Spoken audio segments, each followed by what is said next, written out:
क्या कभी आपने सोचा था कि एक अकेला हाथी पूरे जंगल का हीरो बन सकता है? जब सबने उसे ठुकरा दिया, तभी उसने सभी की जान बचाई। देखिए एक अनोखी कहानी, हाथी और उसके दोस्त, जो सिखाती है कि असली दोस्ती आकार नहीं, दिल से होती है। इमोशन, एक्शन और एक प्यारा सा मैसेज। इस दिल छू लेने वाली कहानी को मिस मत करना। हाथी और उसके दोस्त। सीमापुर गांव के पास एक बड़ा सा जंगल था। उस गांव में बहुत सारे जंगली जानवर रहते थे।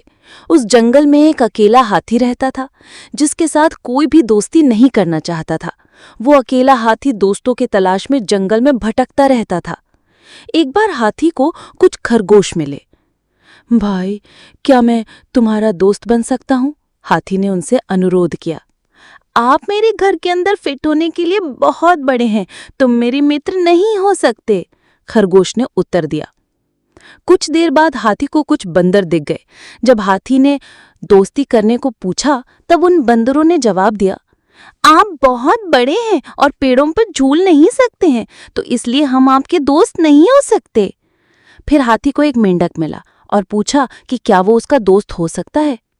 आप बहुत बड़े और भारी हैं, तुम मेरी तरह नहीं कूद सकते, मुझे क्षमा करें, लेकिन आप मेरे मित्र नहीं हो सकते, मेंढक ने उत्तर दिया। हाथी निराश होकर आगे चला गया। वहां उसकी कुछ लोमड़ियों से मुलाकात हो गई और उसे वहां भी एक ही जवाब मिला कि वो बहुत बड़ा है। अगले दिन हाथी ने देखा कि जंगल के सभी जानवर डर के मारे भाग रहे थे। हाथी ने एक हिरन को रोका और पूछा कि क्या हो रहा है, और उसने बताया कि एक बाघ सभी जानवरों पर हमला कर रहा है। हाथी अन्य कमजोर जानवरों को बाघ से बचाना चाहता था। वो जल्दी से बाघ के पास गया और बोला, प्लीज सर, मेरे दोस्तों को अकेला छोड़ दो, इन्हें ना खाएं, हम इस जंगल में मिलजुल कर रहते हैं। बाघ ने उसकी बात नहीं सुनी और हाथी को अपने रास्ते में जाने को कहा। बाघ सुनने को राजी नहीं था और हाथी को कोई अन्य तरीका भी नहीं दिख रहा था। हाथी ने बाघ को जोर से लात मारी और बाघ डर के मारे वहां से भाग गया। हाथी ने कैसे अपने बहादुरी से बाघ को भगाया, ये देखकर सभी जानवर एकजुट हो गए। दोस्त सभी आकृति और आकार में आते हैं। बच्चों, चलते हैं ऐसी एक दूसरी कहानी की ओर। दो मित्र और भालू। दो मित्र एक घने जंगल से गुजर रहे थे। जब उन्होंने देखा कि एक भालू उनकी तरफ आ रहा है, तो उनमें से एक शीघ्र ही ऊंचे वृक्ष पर चढ़कर छुप गया। परंतु दूसरा दोस्त कुछ समझ नहीं पा रहा था कि क्या करे। वह असहाय सा खड़ा रह गया। तब उसे अपनी पाठशाला का एक सबक याद आया कि भालू मरे हुए आदमी का शिकार नहीं करते हैं। वो बिल्कुल एक मृत व्यक्ति की भांति धरती पर सांस रोककर सीधा लेट गया। भालू उसके पास आया और उसे सूंघकर चला गया। थोड़ी देर बाद उसका मित्र पेड़ से उतरकर आया और उससे पूछने लगा, मित्र, भालू ने तुम्हारे कान में क्या बुदबुदाया? उसने उत्तर दिया, भालू ने कहा कि संकट की घड़ी में जो भाग जाए वो सच्चा मित्र नहीं होता है। तो बच्चों, ये कहानी रानी और बौना की है। यह हमारी तीसरी कहानी है।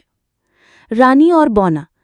एक बार एक किसान था जो कहता था, मेरी बेटी भूसे से सोना बना सकती है। राजा ने ये सुना तो उसने लड़की को भूसे से सोना बनाने को कहा। लड़की को सोना बनाना नहीं आता था। वह रोने लगी। उसका रोना सुनकर एक बौना लड़की की मदद करने वहां आया। उसने सोना तो बना दिया, परंतु बदले में उसका हार ले लिया। राजा ने लड़की को और भूसा दे दिया। इस बार बौने ने सोने के बदले उससे उसका पहला बच्चा मांगा। लड़की के द्वारा भूसे से सोना बनाने से राजा बहुत प्रभावित हुआ और उसने लड़की से विवाह कर लिया। 1 साल बाद उनका बेटा पैदा हुआ। बौना बच्चे को लेने आया तो रानी ने बच्चे को देने से मना कर दिया। तब बौने ने कहा, अगर तुम मेरा नाम बता दो तो मैं तुम्हारे बच्चे को छोड़ दूंगा। रानी ने उसके घर तक उसका पीछा किया। बौना घर जाकर गाना गाने लगा। गाने में उसने अपना नाम बता दिया। इसलिए जब बौने ने अपना नाम पूछा तो रानी ने झट से उसका नाम बता दिया। बौना वहां से चला गया। बौना फिर दोबारा कभी लड़की से नहीं मिला। अगर हमारी कहानी पसंद आई है तो हमारे चैनल को सब्सक्राइब जरूर करें। मिलते हैं ऐसी ही एक प्रेरणादायक कहानी के साथ। तब तक के लिए धन्यवाद।